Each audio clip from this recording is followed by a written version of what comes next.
આવી ચર્ચા થઈ છે. સ્વામી કે પછી શું બધા નિર્ણય નક્કી કરો છો?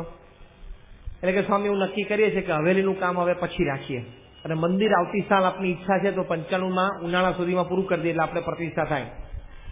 આટલું બોલ્યા અને સ્વામીની પ્રકૃતિ ફરી ગઈ, એમનો આખો મૂડ ફરી ગયો અને સ્વામી કે જો, અને પહેલું જ વાક્ય સ્વામી એવું ધારદાર બોલ્યા.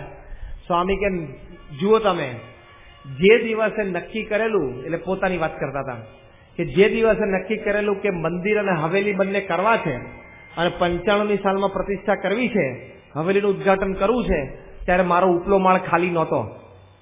આ પહેલું વાક્ય સ્વામી બોલ્યા, મારો ઉપલો માળ તે ખાલી નહોતો. પૈસા ક્યાંથી આવશે, પથ્થર ક્યાંથી આવશે, લાકડું ક્યાંથી આવશે, માણસ ક્યાંથી આવશે, એ બધું મેં મનમાં વિચારી રાખેલું.